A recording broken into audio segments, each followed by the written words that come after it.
တောက်ကြသားသမီးတို့မင်္ဂလာပါခင်ဗျာတောက်ကြသားသမီးတို့အတွက်လာစဉ်တင်ပေးနေကြနက်ခစီဟောကိန်းပေါ့ခင်ဗျာဟုတ်ပါတယ်တောက်ကြသားသမီးတို့အတွက်တရက်8လ2026မှ31ရက်8လ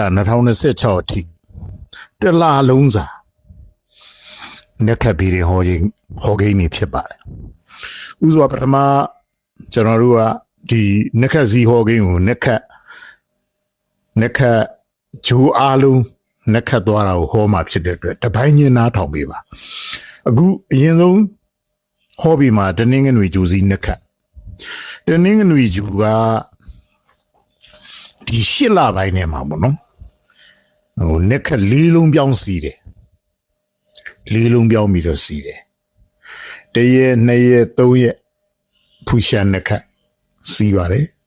အဲ့တော့ဒီတနင်္ဂနွေကိုနားထောင်တဲ့အချိန်မှာတနင်္ဂနွေဂျူစီနက်ခတ်ကိန်းကိုနားထောင်တဲ့အချိန်မှာငွေကြေးတွေပါဒီကျွန်တော်ဟောမှာမဟုတ်အလုတ်အကင်နော်အလုတ်အကင်ဥမာပေါ့အလုတ်အကင်အခွင့်အလန်းအလုတ်အကင်သက်မွေးကြောင်းလုပ်ငန်းတွေအလုတ်အကင်အခွင့်အလန်းတွေအလုတ်အကင်နဲ့ပတ်သက်တာတွေဥမာပေါ့ငွေရခြင်းမရခြင်းကနောက်ထပ်ဂျူတစ်လုံးကလာလိမ့်မယ်အလုတ်အကင်မှာ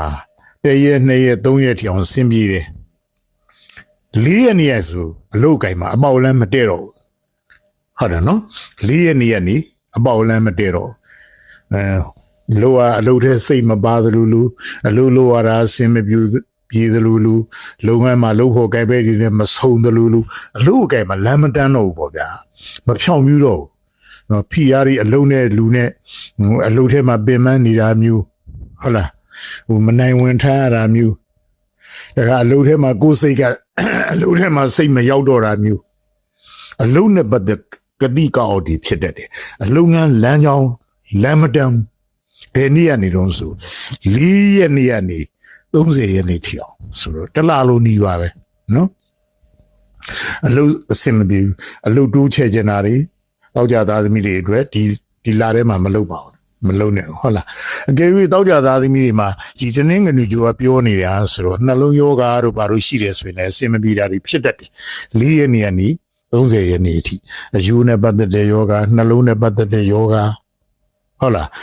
ရွှေတွေပါကြပြောက်တတ်တယ်နော်ကျူးဆိုင်နော်တောက်ကြသားသမီးတွေဒီတနင်္ဂနွေမကောင်းဘူးဆိုတနင်္ဂနွေနဲ့ပတ်သက်တာတွေအကုန်လုံးဟာကိုယ့်အတွက်အစင်မပြေမှုတွေဖြစ်တတ်တယ်။မအင်းကအဖေနဲ့အစင်မပြေဖြစ်တတ်တယ်အထက်လူကြီးတွေနဲ့အစင်မပြေဖြစ်တတ်တယ်ဟုတ်လားနော်တနင်္ဂတောက်ကြသားသမီးတွေအနေနဲ့တနင်္ဂနွေနက်ခတ်စီရတော့4ရက်နေရနေ30ရက်နေထိမကောင်းဘူး31ရက်နေမှာစပြီးတော့အကောင်းလေးပြလာတယ်ဟုတ်လားနော်31ရက်နေမှာအကယ်၍ပေါ်တနင်္ဂနွေတောက်ကြသားသမီးကဟိုနာမည်ကြီးဖို့တခုလုပ်နေတယ်ဆိုရင်မလုပ်နဲ့အကယ်၍ဆေးဝါးကုသမှု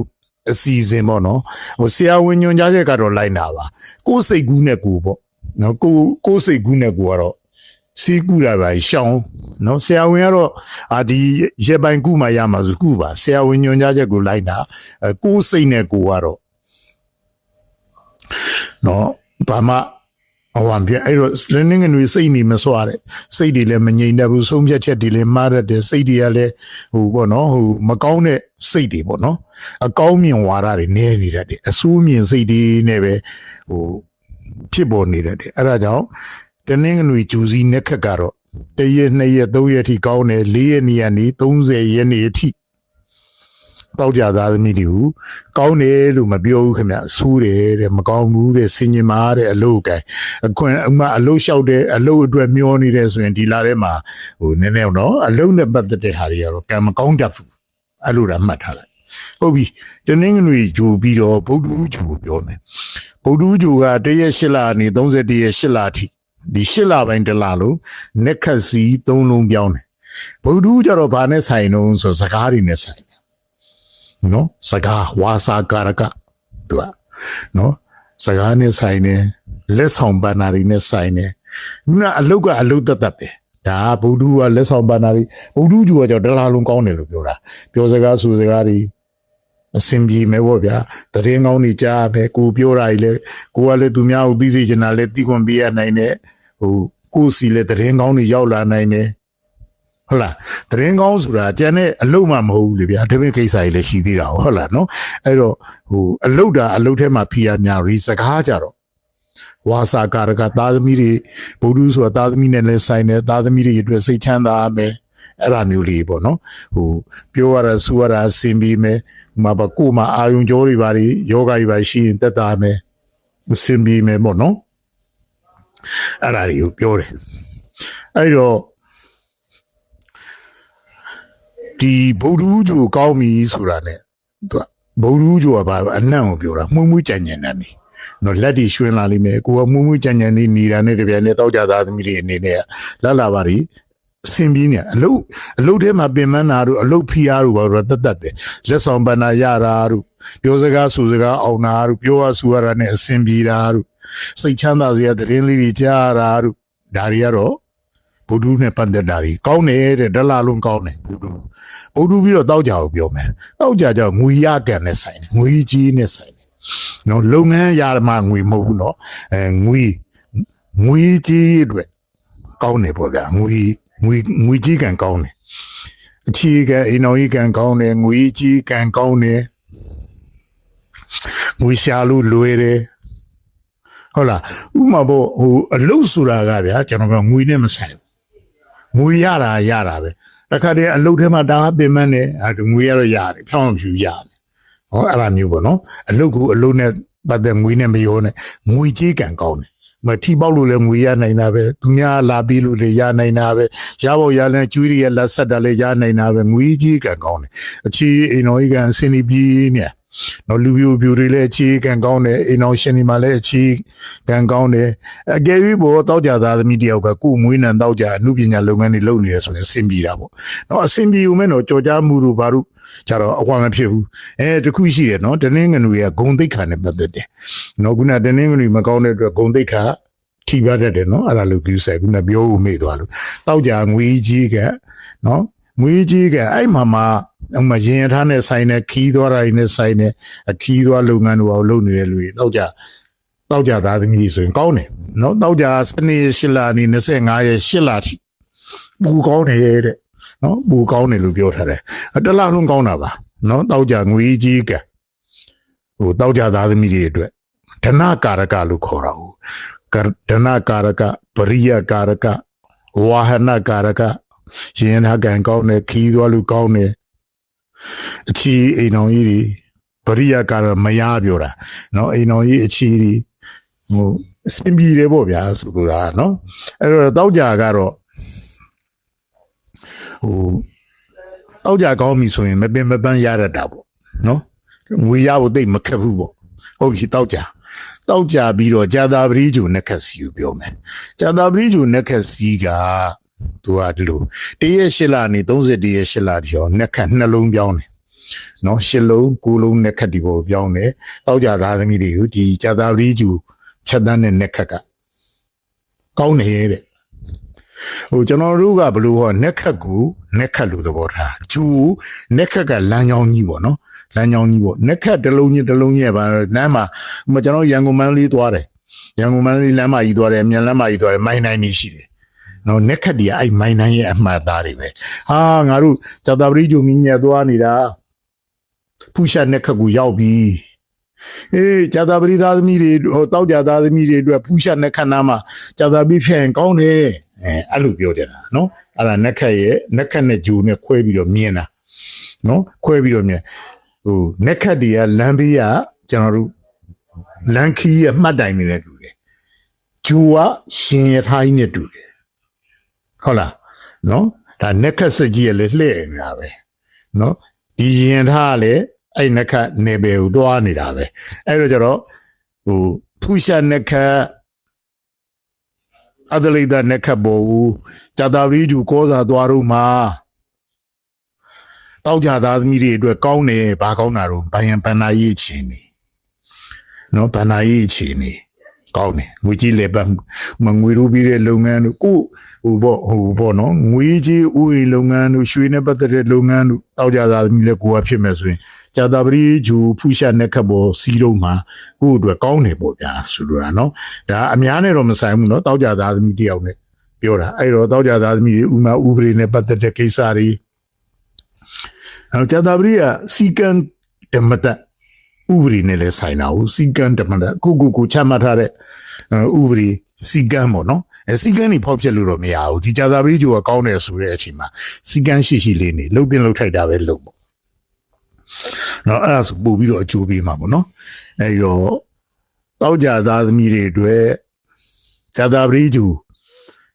နက်ခက်ကလည်းတွားနေတဲ့နက်ခက်ကလည်းလှမ်းကြည့်လိုက်မယ်ဆိုရင်တောက်ကြသားသမီးကောင်းနေတဲ့နော်တောက်ကြသားသမီးကိုကောင်းနေပြောထားတာ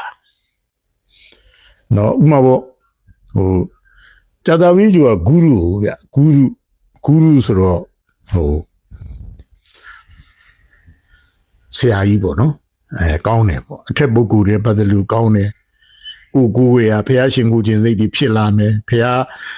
ကြာသပတေးကျိုးကောင်းတယ်ဆိုရင်ဖះရှင်ခိုးတာမြဲပါစီနော်အဲ့ဒါကိုအတွက်ဘာနာရေးချီနေတွေကောင်းလာလိမ့်ကြာသပတေးပြီးတော့အင်္ဂါကျိုးသွားမယ်အင်္ဂါကျိုးက8လပိုင်းတစ်ခုလုံးကိုသူကနှစ်ခါနှလုံးပြောင်းစီတယ်အဲ့ဒီနှလုံးလုံးကတောက်ကြသားသမီးတွေကိုကောင်းနေတယ်အနေမရှိဘူးတဲ့အင်္ဂါဘေးကင်းမယ်ရန်ရှင်းမယ်ဟုတ်လားဟိုအင်္ဂါကျိုးမကောင်းဆိုအမနာပါပြောခံရတာဆွခံရတာပုတ်ကခံရတာအဲ့ဒါမရှိဘူးတဲ့သက်တော်သက်တာပဲเนาะဒီထဲမှာဒီအင်္ဂါကျိုးကောစားသွားနေတဲ့နက်ခက်ကတောက်ကြသားသမီးတွေကိုစူးကျိုးမဖြစ်စေစူးကျိုးပြီးတဲ့အမှားသားမရှိเนาะတရရှိလာနေ31ရက်ရှိလာဒီနက်ခက်တာနှလုံးပြောင်းသူစီးသွားတာเนาะတောက်ကြသားသမီးတွေကိုအင်္ဂါကျိုးကဒုက္ခမပေးဘူးအင်္ဂါကျိုးရောက်နေတဲ့နေရာဒုက္ခဖြစ်စီတဲ့နေရာကိုရောက်နေတာမဟုတ်အင်္ဂါကျိုးကတော့ဒုက္ခပေးတာမဟုတ်ဘူးเนาะအဲ့နက်ခက်ကိုကြည့်ပြီးတော့ဒီနေရာရောက်ရင်လမ်းဆိုးတယ်ချိုင်းရှိတယ်ကွက်ရှိတယ်အဲ့ဒါနက်ခက်ကပြတာနက်ခက်ကပြတာကိုပြောတာเนาะဟုတ်ပြီအင်္ဂါကျိုးကိုယ်ရန်နဲ့ကောင်းရင်ကောင်းပြီတာเนาะ तू ကအဲ့နက်ခက်ကောင်းရင် तू လည်းလိုက်ကောင်းပြီတာเนาะအဲ့ဒါကြောင့်ခုနက်ခက်ကကောင်းနေတဲ့အင်္ဂါကျိုးကနက်ခက်ကအချက်ပြတာမကောင်းဘူးဆိုရင် तू က acid နေပါဖြစ်တတ်တယ်เนาะဟိုပြဿနာကြီးပေါ်တတ်တာเนาะဟုတ်ပြီစနီကျိုးသွားမယ်စနီကျိုးကတော့ဒီ8လပိုင်းတစ်လလုံးကရပတ်လုံနေတာဆိုတော့ဒီအင်္ဂါကျိုးစီးတဲ့နက်ခက်ကတော့တောက်ကြသားသမီးတွေကိုကောင်းတယ်လို့ပြောထားတာတောက်ကြသားသမီးတွေအင်္ဂါစီးနက်ခက်ကကောင်းတယ်လို့ပြောထားတယ်ဟောအင်္ဂါကတော့ဖြစ်ဖို့ခဲနဲ့ပြဿနာတွေဖြစ်တတ်တာပေါ့ဗျာစနီမကောင်းဘူးဆိုရင်ဖြစ်ဖို့ခဲနဲ့ပြဿနာတွေရင်တော့တောက်လျှောက်ဆင်ပြေးလာတာအခုမှဆင်မပြေတော့တာဆိုတဲ့ပုံစံမျိုးတွေပေါ့နော်ဖြစ်ဖို့ခဲနဲ့ပြဿနာတွေဖြစ်တတ်တာစနီကကောင်းတယ်လို့တော့ရပတ်လို့တယ်နော်ကျူသွားမမှန်ဘူးပေါ့ဗျာကျူသွားမမှန်တော့ဒီတောက်ကြသားသမီးတွေကိုသူကတခါတည်းမှာကောင်းနေရနေအဆူးဖြစ်သွားတာမျိုးလည်းပြအစင်ပြေနေရနေအဲ့တော့မူမှန်တွက်လို့မရအောင်အဲ့တော့စနီးရဘာနဲ့ပတ်သက်တော့ဟိုလူကြီးတွေနဲ့ပတ်သက်တယ်ပစ္စည်းဟောင်းတွေနဲ့ပတ်သက်တယ်ရှေးဟောင်းအမူအနှစ်တွေနဲ့ပတ်သက်တယ်လူမင်းတွေနဲ့ပတ်သက်တယ်ဟိုဒီမှာရှေးတော့ဟိုပစ္စည်းတစ်ခုသိမ်းထားတဲ့အဟောင်းလေးတွေပေါ့နော်အားရအဟောင်းလေးတွေရတခါတည်းအခုကြမှာစနီးရကောင်းတယ်ဆိုတော့ရင်တော့ပြောင်းနေတဲ့အဟောင်းလေးခုမှပြန်တွေ့တာမျိုးပေါ့နော်သတင်းဟောင်းလေးတွေကြားရတာမျိုးရှေးအောင်နှောင်းပြကလေးတွေလာပြောတာမျိုးနော်အဲ့ဒါမျိုးလေးတွေပေါ့ဟို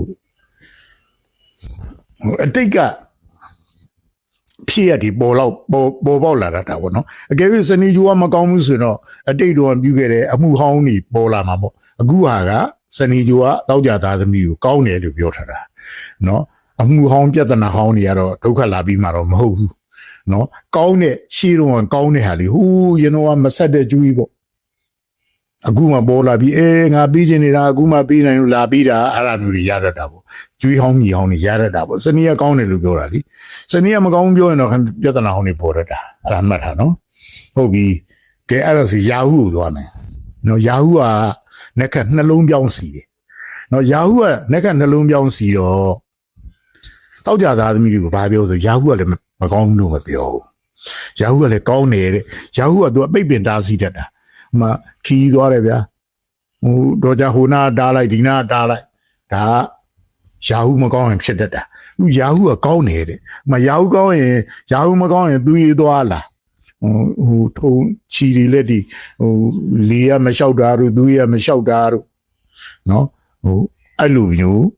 အဝါတွေနဲ့ဆိုင်တာဟိုဘယ်လိုခေါ်ရမလို့ရာဟုမကြောင်းရင်မကောင်းရင်အပိတ်ပင်ဒါစီနဲ့ဆိုင်တာရာဟုမကောင်းဘူးဆိုရင်ဟိုအဝါလည်းဖြစ်တတ်တယ်ဟိုစီရိုမာတာတို့ဘာလို့လဲဖြစ်တတ်တယ်အခုတောက်ကြသားသမီးကိုရာဟုကလည်းဒုက္ခမပေးဘူးနော်ရာဟုစီးထားတဲ့နက်ခက်ကကြည့်ပြီးတော့ပြောရင်ဒုက္ခမပေးဘူးကောင်းတယ်နော်အဲ့တော့ကျတော့ကျွန်တော်ခုနပြောလိုက်တာမှာကိုလုံးဒီတလားလုံးမှာတနင်းငနွေရမကောင်းပြောတာအဲ့ဒါမကောင်းတနင်းငနွေကတနင်းငနွေမကောင်းဘူးဆိုရင်အဲ့ဒီတနင်းငနွေကပြီးတဲ့စူးကျူးဘယ်သူမှဘယ်ဂျူမှဘယ်မပြီးနိုင်ဘူးတနင်းငနွေကောင်းရင်တော့ကျန်တဲ့ဂျူရီရဲ့စူးကျူးကိုသက်သာစီတနင်းငနွေကိုယ်တည်းဆူးထားပြီဆိုရင်တော့ဘယ်ဂျူမှသူ့ကိုကူစားမပြီးနိုင်ဘူးအဲ့တော့တနင်းငနွေညံ့နေ4ရက်နေ့ညံ့နေတာ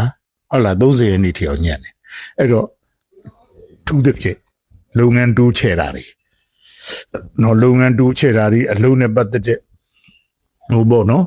PR တွေခံနိုင်ရှိအောင်ကြိုးစားပါဟုတ်လားနော်အလုံးနဲ့ပတ်သက်လို့စိတ်ပေါ့တနင်္ဂနွေစိတ်နေမဆွစိတ်တွေကိုအဆိုးမြင်ဝါဒဘက်ကိုဟိုမရောက်စီနဲ့ကျွန်တော်ဆရာတော်ဖျက်ရက်တင်ထားတာရှိတယ်နော်မိသူကိုမျှအပြစ်မတင်ပါနဲ့ဒီလိုအချိန်မှာအဲ့ဒါကိုမိသူကိုမျှအပြစ်မမြင်ပါနဲ့မိသူကိုမျှအပြစ်မတင်ပါနဲ့အဲ့လိုနေရမယ်နော်တနင်္ဂနွေမကောင်းနဲ့လားဟုတ်ပြီတောက်ကြသားသမီးတွေဟိုပေါ့တောက်ကြသားသမီးဆိုတော့ဒါကလာတိုင်းပြောပြီးမှာပါတောက်ကြသားသမီးတွေနံပါတ်1ကတောက်ကြသားသမီးကဘာလို့อ่ะဆက်ဆံရေးမှာသစ္စာရှိရကိုသစ္စာမစောက်ပြီးနိုင်တော့ရင်မစောင့်ဘူးမစောင့်နဲ့ငကိုကနေပုံဝင်လင်းလင်းပြောထားလိုက်ကျွန်တော်ဒါဦးခမည်းစီကဝယ်ပါမယ်ဆိုဝယ်တာဝယ်လိုက်စကားတီးပြီးစိသစ္စာရှိအဲ့ဒါတောက်ကြသားသမီးတွေအတွက်တစ်သက်လုံးကျင့်သုံးရမယ်အကောင်းဆုံးရရနော်တောက်ကြသားသမီးတွေကဘာစီးစိမ်ဥစ္စာကိုစောင့်နေလက်ကမီဒီဝီနော်နတ်သမီးရဲ့စောင့်နေနော်ခင်ဗျားတို့ဟိုတောက်ကြကိုတိုက်လို့လည်းပြောတယ်ချို့อ่ะနော်လက်ကမီနတ်သမီးနော်အဲ့တော့ဟိုစီဝါဥစ္စာကိုစောင့်တာနော်တောက်ကြဒနာကာရကလीတောက်ကြသားသမီးတွေကဘာလို့သစ္စာရှိရမယ်မေတ္တာနဲ့နေရမယ်တန်တန်ရှင်းရှင်းဝေးရမယ်မူးမွေးတိုင်တိုင်နေရမယ်လှလှပပနေရမယ်တောက်ကြအလှ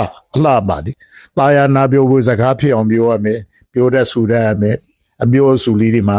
ဟိုအမှုပညာဆန်းမယ်ပေါ့ဗျာဟိုတာရရလှပပတောက်ကြတကယ်တမ်းဇက်လိုက်နော်ဇက်လိုက်ကဇက်လိုက်လို့နေလူကျန်းလို့မနေနဲ့နော်တကူရီတန်ရှင်းတဲ့ထိလှအောင်နေအရေးကြီးတဲ့ကိစ္စလေးတွေမှာအဖြူရောင်ဝစ်အရေးကြီးတဲ့ကိစ္စလေးတွေမှာတောက်ကြသားသမီးကအဖြူရောင်ဝစ်ဟုတ်လားနော်ပြီးတော့ဟိုကိုလူစရာလေးတွေမအိတ်ကလေးအစားအဖြူလေးနဲ့ထည့်ထူပေါ့နော်ပြီးတော့ဆန်းတို့တကြားတို့တကြားတောင်တကြားအဖြူရောင်ပေါ့နော်အဲ့ဒါလေးတွေဖះအောင်မနေလူမကြခဏလူလေးရတယ်နို့တို့တကြားတို့ဟုတ်လားဆန်းတို့အဖြူရောင်လေးဆန်းလည်းအဖြူရောင်ရှိတာဟုတ်လားတကြားလည်းအဖြူတကြားအဖြူရောင်ပေါ့နော်အဲ့ဒါနွားနို့ပေါ့နို့ကလည်းအဖြူအဲ့ဒါမျိုးလေးတွေဖះကိုလူပေးရတယ်ဘယ်နည်းလုံးဆိုတောက်ကြနေဒါသက်လုံးတော့လာတိုင်းပြောပြပါမယ်တောက်ကြသားသမီးအမြဲတမ်းကျင့်သုံးတဲ့နဲ့ရရလောင်ပေါနေရမယ်မူအောင်ကြအောင်နေရမယ်သက်သက်ရဝေးရမယ်လှရမယ်အနုပညာဆန်းဆန်းလေးဟုတ်လားနော်အဲ့လိုနေရမယ်တောက်ကြကအနုပညာအဲ့လိုအလှပါအဲ့ဒါဆိုခင်ဗျာတောက်ကြနတ်သမီးတွေကတောက်ကြသူဆောင်းရတိုက်တရလေးချစ်တယ်စီဝါဥစားလေးတိုးလာလိမ့်မယ်ခင်ဗျားတို့ခုကျွန်တော်စီကကျွန်တော်လည်း Facebook ကိုအခုတင်ထားတာနော်ကျွန်တော် Facebook ကဘာမှမရဘူးနော်ကျွန်တော်ဒီတိုင်းကျွန်တော် free ဟိုနဲ့တင်တာမဟုတ်ဘူးနော်ဟိုပတ်ဆက်ရလို့တင်နေတာမဟုတ်ဘူး Facebook စီကလည်းမရဘူးနော်ဟိုရအောင်ကျွန်တော်တို့ဟိုမလျှောက်ဘူးပေါ့ဗျာကိုယ့်အကူဒီလိုတင်တာနော်ခင်ဗျားတို့စီကရလို့ပြောနေရလဲမဟုတ်ကျွန်တော်လည်းရနေတာမဟုတ်ဘူးခင်ဗျားတို့ကျွန်တော်ရဲ့အသိပညာတွေကိုဟိုပြောပြတယ်ခင်ဗျားတို့ကြားရတယ်ဟုတ်လားဟိုဆူလူတာကကျွန်တော်ပြောချင်တာမေတ္တာနဲ့ပြောနေတာနော်ဟို မြတ်တာနဲ့ပြောနေတာဆိုပြီးတော့ဒီဟာတွေကိုလေးလေးနက်နက်ထားပါဒါတကယ်နော်ကျန်းကန်တဲ့အတိုင်းပြောနေတာအဲ့ဒါကြောင့်ပေါ့ပေါ့ရော့ရော့ပတ်ဆက်ရလို့ပြောနေတာမဟုတ်ဘူးဗီဒင်ဆရာလည်းနော်ဗီဒင်ဆရာဆိုတော့သူ့အတူဗီဒင်မီးခြင်းလို့လာမီးတော့ရတာပေါ့အဲ့ဒါတော့ဟုတ်လားနော်အဲ့ဒါကြောင့်တောက်ကြသားသမီးတွေခုနကျွန်တော်ပြောတာလေးကိုလေးလေးနက်နက်ဘာမှမဆိုသစ္စာရှိအောင်ကြိုးစားပါဖះရှင်ကူပါလာလာပပနေပါမှုမှုကြံ့ကြံ့နေပါဟုတ်လားအဖြူအောင်လေးတွေအရေးကြီးရင်ဝစ်ပါအဖြူအောင်ပစ္စည်းလေးတွေလှူပါဟုတ်လားဒါဆိုရင်တောက်ကြသားသမီးတွေတက်တက်လုံးရရပဲအားလုံးတောက်ကြသားသမီးတွေကြီးဝါတိုးတက်အောင်မြင်ကြပါစေ